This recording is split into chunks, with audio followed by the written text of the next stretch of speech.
So Mystery Theater presents...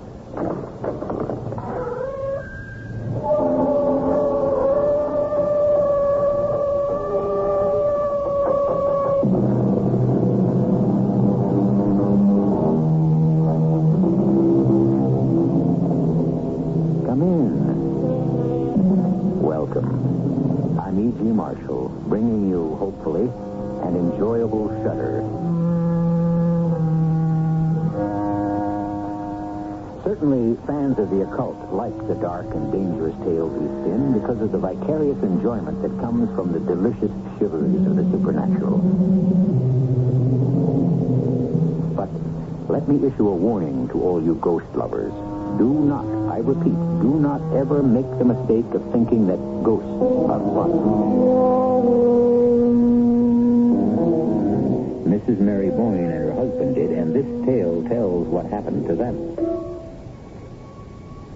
I stood at the library windows of the beautiful old house of Lane and peered out in the gathering dusk, and I saw a figure.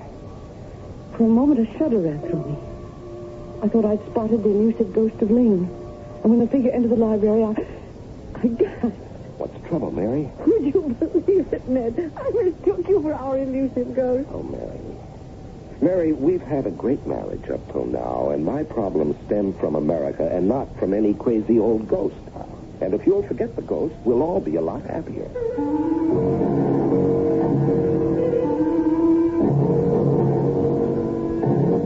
Our mystery drama, Afterward, was adapted from the Edith Wharton classic, especially for the Mystery Theater, by Murray Burnett, and stars Celeste, Holm. I'll be back shortly with Act One.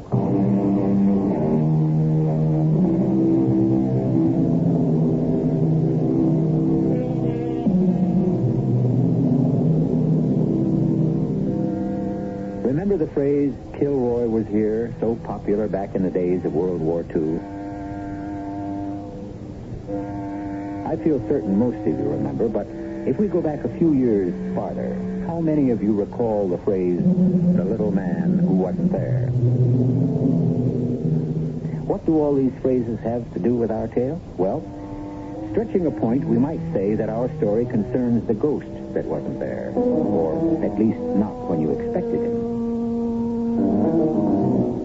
If this sounds confusing, let's listen to the lady whose story it is. My name is Mary Boyne. My address is Suite 357 in a wood, Dorsetshire, England. Of course, I'm American and alone and sane. The reason I mention sanity is because they call this place a rest home, but actually it's a place for people who have money and who are supposed to be not quite right in the head. I told you I am sane, but I must confess it's difficult to understand how I managed to retain my sanity after what happened. But you be the judge and jury. I'll start at the beginning, back in America, in the little town of Waukesha, and the little house where I lived happily with Ned. Ned, you're home early. You bet. I'm not only home early, darling, but I'm home for good. I've sold the Blue Star Mine for $5 million. Oh. Mary, my love, are you all right? Oh, yes, just fine, darling, but you're joking. Never more serious. We're finished with drudgery, darling. Finished living in this house, in this town, and don't even bother to pack. Let's just make our dream come true today.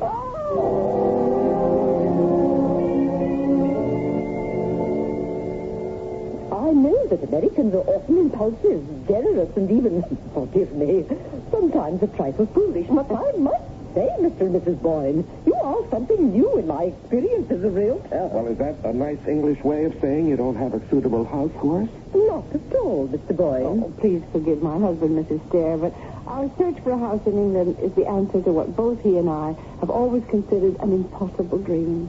You see, I was born in England, and I went to America as a child, and I've always wanted to return, and now we can. Is it so strange that we want a house we ourselves can remodel and modernize? No, that's understandable.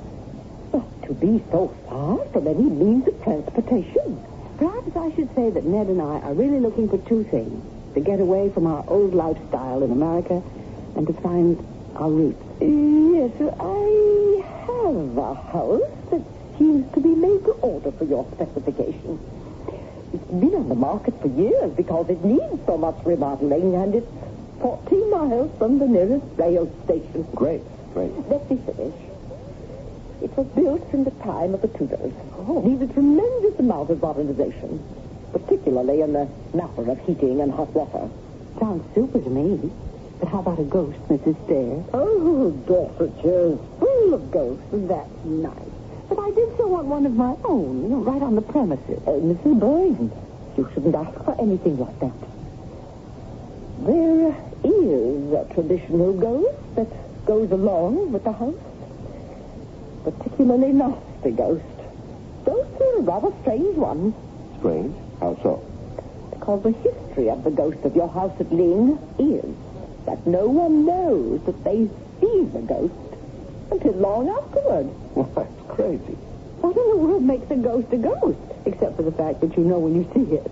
It either moans or wears white shrouds or touches you with icy fingers. Well, the only thing I can tell you is that there are stories about the ghost of Ling, and every single one of them is identical. The person who sees the ghost doesn't know it's a ghost until afterwards. Oh, forget it, Mary. No. Life is too short to enjoy a ghost. You've got to wait to find out if it's a real ghost or not. No, but this house at Ling seems to have so much else going for it. Darling, I think we really should take a look at it. We went, we looked, and we were conquered. Both Ned and I fell instantly in love with Ling. It was a lovely old Tudor house, just as the agent had described it. Exactly what we both dreamed of, and it was definitely secluded. We bought it and moved in. But although I was in seventh heaven and up to my ears in planning for remodeling the old house, there was something definitely wrong with Ned. Oh, these powders don't do a thing for my headache. The doctor said... I know what the doctor said, darling, and I followed his prescription, but I still have the headache. Darling, Hmm? do you think perhaps we made a mistake about this house? No, Ling is perfect. Perfect. We both knew it the moment we saw it. The gardens are a delight, and under your tender, loving care, grow more beautiful every day. Oh, with Hilton's great help. Nonsense. No, Hilton is a good gardener, darling, but he hasn't your green thumb. No, my love. The house is perfect, and there's absolutely nothing wrong. These headaches will go away in time. So you're not going to tell me? Dear heart, there is nothing to tell. But I knew better. Something was very wrong, and I intended to find out what it was.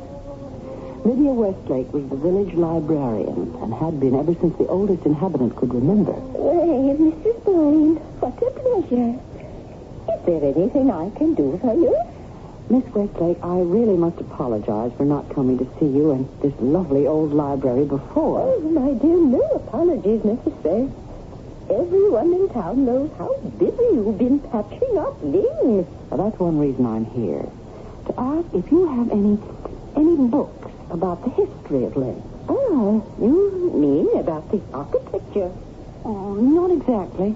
The whole, everything. Maybe even something about the ghost. Well, I really shouldn't say this, but it's best for everyone to try to forget about the Ling ghost. Oh, believe me. Oh, I believe you, Miss Westlake, but I'm still interested in everything about Ling. Well, very well. You'll find some books on the history of Ling under G226. There were 3 books. I took them all and went back to Ling and started to read. 2 incidents mentioned the Ling ghost, and they were absolutely horrifying. What I hadn't told the librarian was that I wanted to find out more about the ghost because of the way Ned was acting. Who the devil is it? Well, it's me, darling. I'm sorry, Mary. It's just that I'm sorry. Had the service been interrupting you? No. Oh, gosh, we've never kept secrets from each other. It's my consultation work with the Blue Star Mine back in the States. But why in the world should that be so disturbing? Well, there were some problems I hadn't expected. I've never seen you like this. Is there any chance we'll have to go back to America? No. It's nothing like that. It's just that there's a troublemaker who's after me. Darling, tell me how you're coming with the house and your research on the ghost. I don't want to hear anything more about that ghost. Well, why this sudden about face? I just don't, that's all. Let's make a pact. You stop worrying, and I'll stop talking about the ghost. The pact didn't work. Oh, how I wish it had. Perhaps things would not have turned out the way they did. If we had left Lane, and I had listened to my presentiment about the Lane ghost, Ned grew more irritable, and I ever more frightened. What's the matter with those fools back in Waukesha? They can't handle the simplest matters without asking me a million questions. Ned, why don't you give up the consulting job? We don't really need it. I mean, do we? No, not the money, but in a way we do need it. I don't understand. Well, it's a complicated business, Mary, involving lawyers and a lot of legal matters that would only bore you. Bore me? I'd rather be bored or sad or anything. If only I could see you more relaxed. Well, you will, darling. It'll just take a little time. Time for what? Well, I have problems with the Blue Star. So, look, why don't you bring me up to date on your ghost, huh? Oh, Ned, because I'm frightened. I read a story in one of those books I took from the library about the young wife of the son of the man who built Lane. Uh-huh. And what about it? Well, it seems she had fallen madly in love with one of the men here before she met the Lane son. And, oh, Ned, must I? Oh, please, darling. It can't be all that shocking now in this day and age. Well, she disposed of an unwanted child and kept it a secret. Oh? Some years later, after she was happily married and had a little girl of her own, she was out strolling through these gardens one day when she met an absolutely enchanting young girl, just about her daughter's age. They all hit it off very well, and soon the three became friends.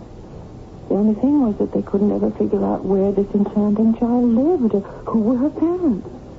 And this began to worry the young mistress of Lane, until one day her daughter disappeared and was never found or seen again. Well, I don't understand. Don't you? The mother did. She had seen the ghost of Lane, her daughter's little friend. The ghost was the illegitimate child she'd killed. Only she didn't know till afterward. I'm sorry, Mary, for making you tell me that story. There's more in those old books. There's something about a secret staircase. Oh? I should be able to locate it. You get a marvelous bird's eye view of the entire country. Well, that sounds like fun. Why don't you help me search for it? Can't. I have to work on my correspondence, but if and when you find it, give me a shout. I'll be in the library. I set off on another exploration of Lane, but this time with a purpose. And finally, just like a heroine in some Gothic novel, I pressed a panel of the old wainscoting in one of the rooms, and it slid back, revealing a bare, circular flight of stairs leading up to it. I climbed the tiny corkscrew staircase to the roof of Lane. Oh, the book hadn't exaggerated the beauty of the view. I called excitedly down the stairs, Ned! Ned! I found it, and it's beautiful. Come up here and see. Wow. Oh, darling, this is really something. Why, you can see for miles. How did you find it? Just followed the directions in the book. Went around pressing the paneling, and suddenly there it was, the staircase. Just look. Of course, I know you can see farther than I can. Oh, but, darling, your eyes are more beautiful. Well, hello. Who's that? Who? Where? Well, can't you see that man coming towards the house? I've got to go down, see who it is. Ned! Ned! Wait for me! There you are, darling. I've been looking all over for you. Oh, I've been right here in the library. When you dashed off that roof and went running out the front door. Who was it? Who was what? The man you saw coming toward you in the garden. Oh, that man. Well, you see, dear, I saw the gardener, and I ran after him to tell him about some of the drains which need tending, but, you see, he disappeared before I reached him. Disappeared? Mm-hmm. But he seemed to be walking so slowly toward the house, not away from it. Well, that's the way it seemed to me, too, but, I guess, we must have been wrong. Unless it could have been, the ghost.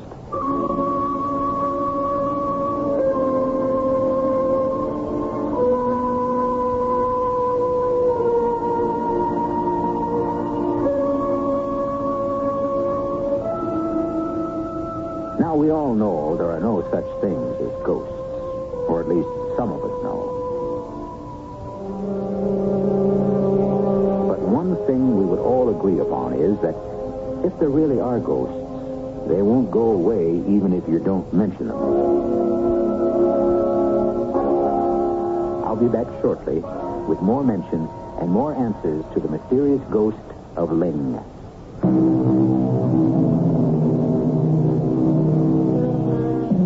Institutions for the mentally ill have come a long way. They are quite beautiful and often look like an ideal retirement home, even on the inside where everyone wears a smile. It takes an expert to be able to see some of the anguish that lies behind the smile, like the pain that continually racks Mary Boyne. None of the staff, nor the guests at Innerwood Rest Home can understand why I hate to hear the sound of the postman's whistle when he comes with the mail. They think it's because I have no one who cares enough to write to me. Well, it's true that I have no one, but the reason I dread the postman's whistle is because if it weren't for the postman and the mail and... There I am, confusing you again. But it all relates to one arrival of the mail at Ling. Oh, this is from old Joe Sitwell asking how we are, and this one's for you. I'm so glad there are no letters to disturb you. What's this? Let me see. It's a newspaper clipping. Front page article from the Waukesha Sentinel. Oh? It says that a man named Elwell has brought a lawsuit against you. That there was something wrong about the Blue Star mine. I haven't read it all, but... Darling, you wouldn't understand more than half of it, even if you finished. Well, maybe not. But now I understand what it is that's been bothering No, you. it's really nothing, darling. Nothing? On the front page of the Sentinel? Ned, what's this all about? Oh, now why don't we have some tea first? This lawsuit isn't new to you. No, of course not. I've known about it for some time. Of course you have, and you've been having sleepless nights and headaches for some time. What does this man accuse you of? Oh, pretty nearly everything he could dream up. Why? Why would a man do that? Oh, because he figures he can make some money. Surely he must have some reason. There must be something he thinks you've done. All right, darling, I'll tell you the whole story. Mary, dear, you must know that whenever a fortune is made overnight, there are always some envious people who believe they deserve a share of the windfall, and that's exactly what Elwell thinks. Who is Elwell? I don't know that name. Well, he's a man I put into the Blue Star. He made some money, and now he wants more. How did you put him into it? Well, he brought me the samples to be assayed, and, well, I told you about it at the time, but I didn't make a big deal out of it in case they proved to be worthless. I think But if everything is the way you say, and you paid... Well, of course I paid him. Well, then why did he sue you now? Oh, well, probably because some lawyer got hold of him and talked him into it, hoping for a fat fee. Or maybe he thought I'd get scared. You know, Bob Elwell ought to have known me better than that. I certainly agreed with that. Anyone did business with Ned would know he wasn't the sort to be frightened of anything. But there was no question that he was worried. And I was hardly surprised when he turned to me one night and said... Darling, have you any idea how long it's supposed to be before you know whether or not you've seen the Ling ghost? Why, no. None. Have you? No, of course not. It's rather an odd question to ask me, darling, unless you think you have seen the ghost. Well, I really don't know why I asked the question. It just popped into my head, and so I asked it. I know your engineer's mind, Ned. And I know how it worries and worries about a problem until you've solved it. Now, I want you to tell me something on your solemn word of honor. Promise. Okay, my word of honor. That you believe you have seen the Ling ghost, and that you're trying to keep it from me, and that's what's worrying you? Cross my heart, darling. I don't think I've seen the Ling ghost. At least, not to my knowledge, because according to the ancient tradition, one really doesn't know when he's seen the ghost.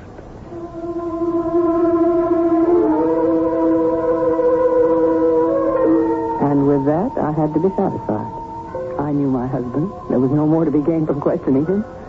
But I thought to myself, maybe there was something to be gained from questioning the ghost. That is, if I could manage to locate the elusive spirit. Of course, I knew that You weren't supposed to be able to know you'd seen the ghost, but I was haunted by the idea of the disappearing figure we'd seen from the rooftop. So once again, I climbed the small secret stairway and stood on the roof ledge. I cupped my hands and shouted to the sky, "Oh, spirit, specter, shadow, whatever you choose to call yourself, we've done you no harm. We want to live here in peace. Oh, ghost of Ling, break with the past, break with tradition, and show yourself to me." Mary, what on earth do you think you're doing?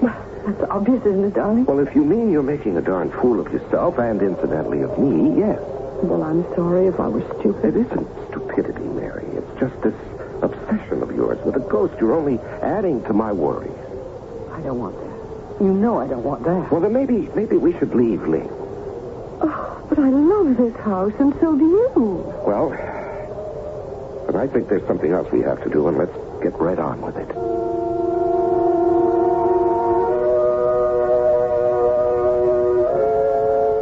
Ned was just trying to help me, like the staff here at Innerwood, and he thought maybe by arranging a seance with a reputable and respected medium might put my mind at rest. Ned thought that perhaps the medium might be able to get through and reach the ghost. Now, you both understand that as a man of integrity, I can promise you nothing. Yes, Mr. Wood, you've already made that very clear. It is difficult to overemphasize the possibility of failure. Can we start, please? Please be patient, Mrs. Boyne. All the research I have done on the ghost of Ling seems to bear out the tradition. He or she appears, and only afterwards do the people realize they have made contact with the ghost. Yes, we know all that, but isn't it also true that there's never been an attempt to reach this ghost through a reputable medium? That is so. Well, that's why we came to you. I want to find out if there is a ghost of Ling, and if there is, you should be able to reach him. I should, but as I said... Please, let's not go through all that again. Let's hope you will succeed. Right. Now, this is our first seance. Well, I'm afraid it is very much like what you have read in books and heard about. We would keep this room dimly candlelit, just as it is now. And so, I ask you to join hands with me. That is it. Now, close your eyes and concentrate. On what? On the ghost. But I want just think of the ghost, Mrs. Boyne. If there is any communication, it must come through me.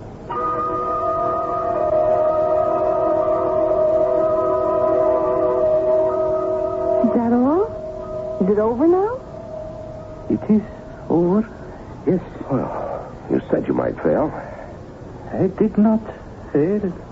We didn't see or hear a thing. Did you, Ned? Oh, nothing. I pierced the veil. I reached my control. Well, then what? You said you thought I was an expert. And I believe I convinced you that I am not a fake. Well, okay, but if you reach... Let me assure you that there is no spirit, no ghost, happy or unhappy, inhabiting these premises at Ling.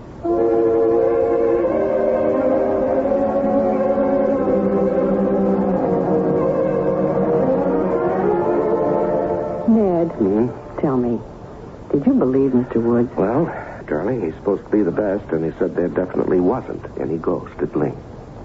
Hey, something's happened to you. What? It's happened since the seance. I don't know what you're talking about. You're different. Oh, come on, Mary. Maybe something did happen at that seance. What? I mean, those drawn lines in your face have disappeared. Smiles come back into your eyes. You slept better last night. Come on, admit it. All right, I admit that, but it has nothing to do with the seance. Well, then what caused the change? Well, perhaps it was a cable I received yesterday saying that I could probably expect some very good news about that Elwell suit very shortly. Then it was the lawsuit that bothered you after all. Well, yes, perhaps more than I knew. Well, at any rate, we'll find out with tomorrow's mail.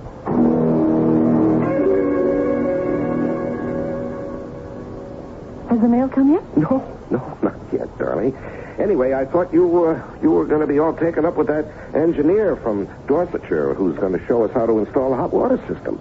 Well, I'm looking forward to his visit, but I remember what you said about the mail. Oh, there's the postman now, dear. Here, let me beat you to it, Mary. We'll go together. All right. Ah, here we are. Oh, airmail special from Waukesha. What does it say? Open it. All right. Ah, good news, Darby. You mean you've won? You've won the lawsuit? Oh, the suit's been withdrawn, so there's nothing to worry about. Then everything's all right. Oh, couldn't be righter. Now, how about giving me a kiss? And you go wait for that engineer.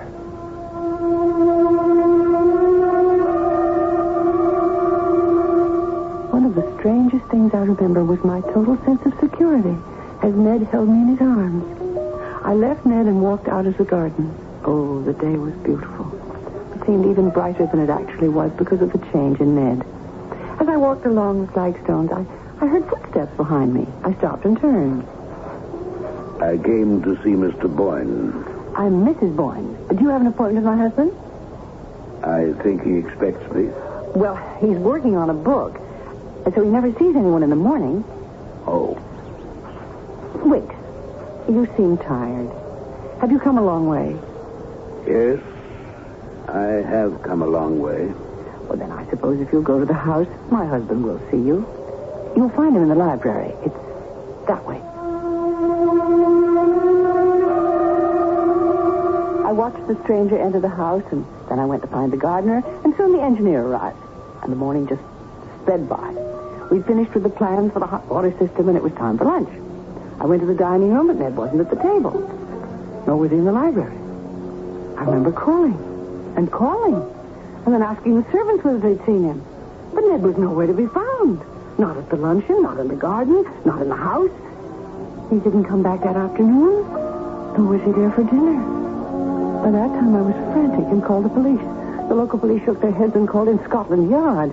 Now, Mrs. Bourne, I can only try to reassure you by telling you that we haven't found your husband's body. Well, that's very reassuring, Inspector. You're telling me my husband has just disappeared into thin air, vanished without a trace? Oh, no, ma'am. What I'm trying to say is that if there was any foul play, and in these cases sometimes there is, we usually find the body of the dead man within 48 hours. So perhaps I was clumsy, but I was trying to tell you that there is hope that Mr. Boyne is alive. Well, then where is he? Oh, of course, I can't answer that question for you at this time. But I promise you, Mrs. Boyne, all the resources of Scotland Yard will be employed to find him for you.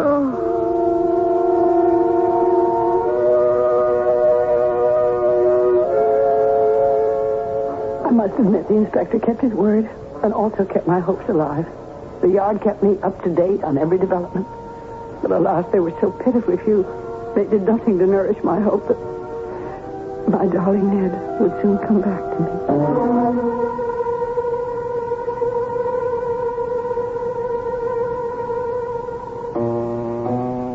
All the resources of Scotland Yard, will they prove to be as ineffective as all the king's men and all the king's horses in putting Humpty Dumpty together again? Or will they come up with some strange and sinister solution to the disappearance of Ned Boyne? I'll be back with the answers shortly. The disappearance of husbands is usually regarded by most police as a mystery with fairly obvious solutions.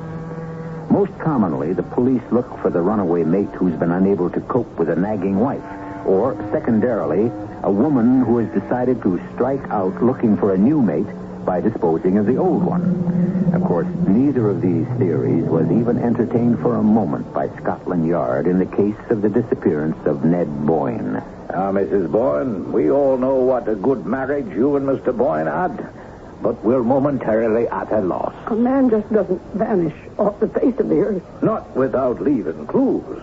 Something that will help us find him. Now, if you don't mind, we'll just go back once more over the way you found out he was gone. I spent most of the morning with a Mr. Loomis, an engineer from Dorsetshire, going over some plans he had for installing a hot water. If you don't mind, I'd like to get to the stranger who asked for your husband. Well, I've told you everything I know about him. And told it well, ma'am. A good description. Much better than we got from Nellie, the housemaid. She saw him too? Oh, yes, indeed. We even found out that he wrote his name on a card he gave her. Well, then you should know. If I may, Mum, let me just condense the maid's testimony from my notes here. Now, she said that the gentleman was a stranger and perhaps a foreigner. He asked for Mr. Boyne, and she asked who was calling, and then he wrote his name on a piece of paper and asked her to carry it into your husband. Well, didn't you ask her what Ned, my husband, said when she brought him the paper? Well, Nellie told us your husband didn't have time to say anything, because just as she handed the paper to Mr. Boyne, she realized that the stranger had followed her into the library. She left them together. Nellie says that she left this stranger alone in the library with my husband. How can we be so sure that Ned left the house? It isn't the maid's evidence we're going by, Mum. Hilton, the gardener, swears he saw your husband leave the house by the front door, accompanied by a gentleman. And he gives a description which pretty much tallies with yours and Nellie's. But why? Why would Ned just go off like that without a word to me or to anyone? You've already said your husband has been worried. So if you could give us some clue as to what it was that was bothering him. Well, I told you about that lawsuit back in America. But you didn't tell us about the seance and your attempts to locate the Ling ghost. Now, surely, Inspector, you're not going to tell me that Scotland Yard is taking ghost stories seriously. Oh, no, Ma'am. But if Mr. Boyne did, it might be some explanation of his erratic behavior. Are you telling me that you think my husband was mentally ill? Well, now, Mum, we need something to explain a happily married, wealthy man walking off in the middle of the morning accompanied by a stranger and so far leaving no trace. Well, what about that unfinished letter you found in the library? Obviously had to do with that business in America, which you, Mum, assured us wasn't bothering your husband one bit. But he did write the word safer, didn't he? Who was Parvis? Now we've checked, and Mr. Parvis is a perfectly respectable attorney back in Waukesha. And your husband's unfinished letter simply reads, "My dear Parvis, I have just received your letter announcing Elwell's death, and while I suppose there is now no farther risk of trouble, it might be safer..." There. He says trouble, doesn't he? Oh, he does indeed. And you believe that trouble could be so serious as to make him disappear without a word to you about it? Or the reason for leaving? Oh, no, we just can't believe that, Mrs. Boyne. Then what do you believe? I mean, what has happened? Mrs. Boyne, has your husband ever suffered from amnesia? Never. Does he have any medical history you could tell us about? Ned was always healthy. Well, England is a hard place to get lost in, Mum. It's almost impossible for two men to slip unnoticed through or out of the country. How about just walking? Mrs. Boyne, we have every official means of investigation working, and we've found nothing. And so things remained at a stalemate for the next fortnight, despite the fact that my husband's name was headlined in every newspaper and his likeness looked down into my anguished eyes from the walls of every town and village. There was still not one single word of him, and no trace of his movements. And then one morning, Nellie brought a card to me in the library with the name Edward Parvis on it, and a new hope flooded my heart. Mrs. Boyne? Mr. Parvis, from Waukesha. You're the attorney my husband wrote to. Yes, I found myself here in England, and I thought I should visit you. Oh, I'm so glad you did. You heard, of course, of my husband's disappearance, and I'm hoping that you've come to shed some light on it. Well, I'm afraid you're in for a disappointment. My errand is of quite a different nature. But his last unfinished letter was to you. I mean, surely... Mrs. Boyne, is it possible you're unaware of what went on back at Waukesha? Oh, my husband and I were very close. We had no secrets from each other. Well, I'm wondering what you mean to do about Bob Elwell's family. Bob Elwell's family? I'm completely confused. I don't know them. Mr. Parvis, you must bear with me. I do need your help. And I'm almost beginning to believe you. What? First of all, Bob Elwell is dead.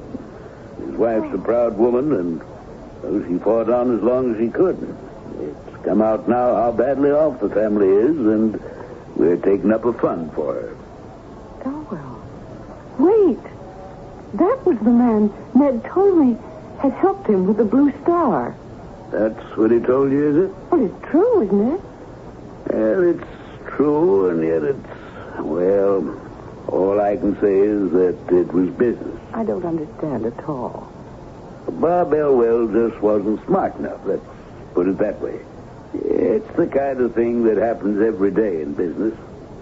Mr. Parvis, I think you're trying to tell me nicely that my husband did something dishonorable. I don't want you getting the wrong idea about Ned. He committed no crime.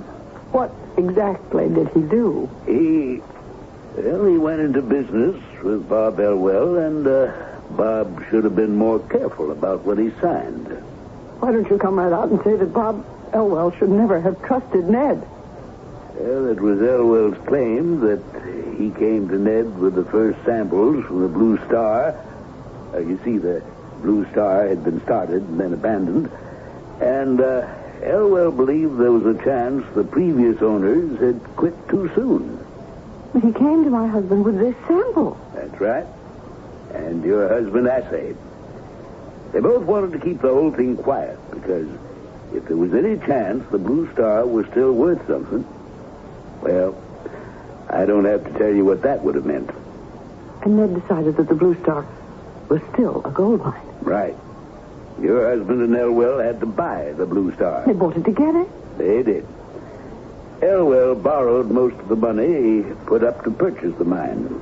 Well, so far that all seems pretty straightforward. Uh-huh. Ned had the papers drawn up, and Elwell, well, he should have read them more carefully. Why? What did the papers say? That after Elwell had been paid back for the money he'd invested and received a profit of 5%, the entire ownership of the Blue Star reverted to Ned.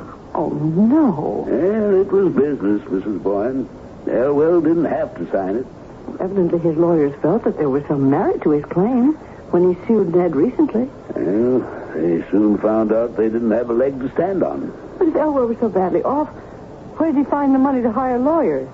A lot of people thought Elwell had been treated badly, and his lawyer was one of them. You mean they took the case for nothing? On a contingency basis. But when they saw they didn't have a case, they advised Elwell to withdraw the suit.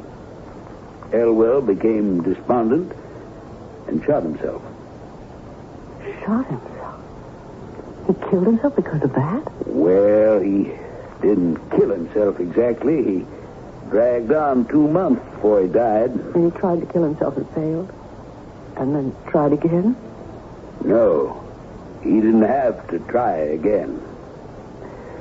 Well, the newspapers got hold of it, and it's all been raked up again, and this collection thing's been started. You know, most of us back in Waukesha like Bob Elwell. Here's an account of the whole thing from the Sentinel. Maybe it would help you if you looked it over. From the headline, it would seem the Sentinel knows who's to blame. Widow of Ned Boyne's victim forced to appeal for aid. And I thought maybe you might care to... This picture! This picture! It says this is Robert Elwell. Yes, it is. But this is the man who came for my husband. I mean, I'd know him anyway. Mrs. Boyne, I don't think you're very well. Shall I call somebody? No, this is Robert Elwell. This is the man who spoke to me in the garden. That can't be the man. It's Robert Elwell. It was Robert Elwell who came for him. Came for Ned? Elwell was dead. You know that now, don't you? Robert Elwell came for him. No, Mrs. Boyne. Well, surely you remember your husband's unfinished letter to me. It was written after he'd heard of Elwell's death. Robert Elwell was the man who spoke to me. That's impossible. Think I'm mad. I'm not. I'm quite sane. Will you answer me one question, please? When did Robert Elwell try to kill himself? When? Yes, the date. And please try to remember. I don't think we should continue this conversation, Mrs. Boyne. I have a reason for asking. I'm sure you have, but... Well, I really can't remember. I'd guess about 2 months before he actually died. I need the exact date. We might find it in the paper here. Yes, it is. Last October. The 20th, wasn't it? Yeah, the 20th. Then you did know about Elwell all the time. I know now. Sunday, the 20th. That was the day he came here first. Came here first? Yes. You saw him twice then? Yes, twice. First on the 20th of October. I remember because that was the day I first discovered the secret staircase. And we saw him from the roof. He was dressed just as he is in the picture in the newspaper. My husband saw him first. He was frightened and ran down ahead of me. But there was no one there. He had vanished. You say Elwell vanished? Yes. I see now what happened. He tried to come then, but he wasn't really dead. He couldn't reach us. He had to wait 2 months to die. And then he came back again. And Ned went with him. Oh, good Lord. I sent him to Ned. I told him where to go. I sent him to this room. That's what they say about the living ghost. One never really knows that he's seen the ghost till afterwards. Long afterwards.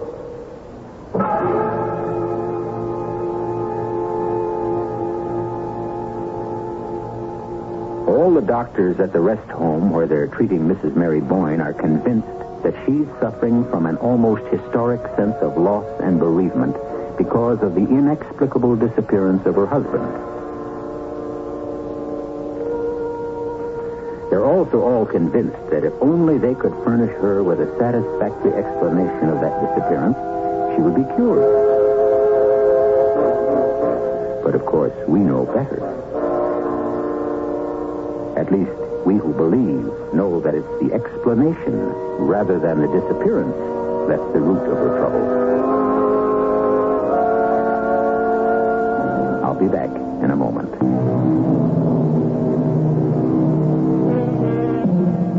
And now, the shortest ghost story in the world. The long, dark, memory-filled corridors of one of the great art museums of the world just before closing time. A man hastens to the exit. He's joined by another art lover. The first man says, "Hey, it's pretty spooky around here at this hour." "Yes," says the second man. "Do you believe in ghosts?" "No," says the first man. "Do you?" "Yes," replies the second, and vanishes. Our cast included Celeste, Holm, Larry Haines, Joan, Shay, Guy Sorel, and Ian Martin. The entire production was under the direction of Hyman Brown. This is E.G. Marshall inviting you to return to our Mystery Theater for another adventure in the macabre. Until next time, pleasant dreams.